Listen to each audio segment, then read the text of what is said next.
মানুষ বদলাতে কতক্ষণ বা মানুষ হারাইতে বা কতক্ষণ, এই দুইটা প্রশ্নের উত্তর বিশ্বাস করেন আপনি কখনই খুঁজে পাবেন না। কেন জানেন? একটা মানুষ আপনার সাথে চলতে চলতে হুট করে হারিয়ে যাবে এবং বদলে যাবে, আপনি বুঝতেও পারবেন না।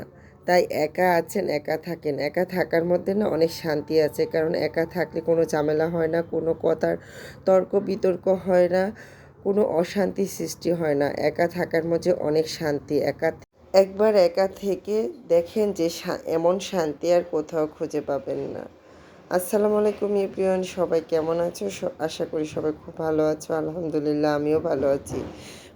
নিয়ে আসলাম তোমাদেরকে আমার বেলকনি বাগানে। দেখো মাশাআল্লাহ, কতগুলি ড্রাগন পেকে একদমই টকটকা লাল হয়ে আছে।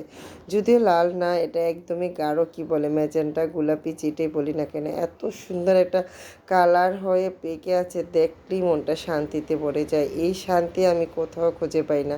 ওই যে ভিডিও শুরুতে বললাম না, একা থাকার শান্তি, আসলে একা থেকেও দেখেছি, দোকা থেকেও দেখেছি, ফ্যামিলির সাথে থেকে দেখেছি, বন্ধু বান্ধবী সবার সাথেও থেকে দেখেছি, কিন্তু শান্তি আমি শুধু একমাত্র খুঁজে পাই এই যে আমার বেলকনি বাগানে। এই বাগানের শান্তি আসলে আমি বাসায় প্রকাশ করতে পারবো না। আমি গাছ রোপণ করতে পছন্দ করি, সবজি গাছ থেকে তুলতেও পছন্দ করি, আর ফল তো এই প্রথমবারই ড্রাগন ফল গাছ থেকে উঠালাম নিজ হাতে লাগানোর পর। এই শান্তিটা আসলে বাসায় প্রকাশ করার মতো না।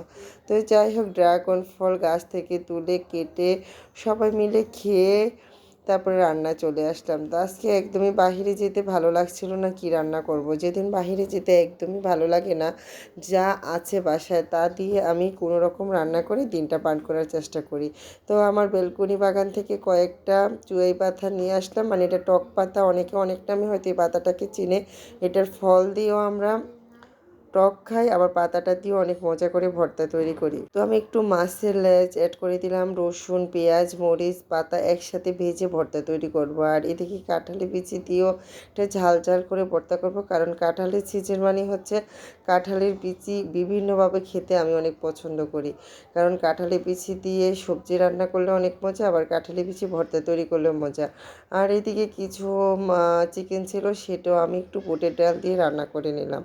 তো যাই হোক, কাঁঠালি বিচি ভর্তাটা তৈরি করা কিন্তু একটু কষ্টকর, কিন্তু খেতে কিন্তু ভীষণ মজা।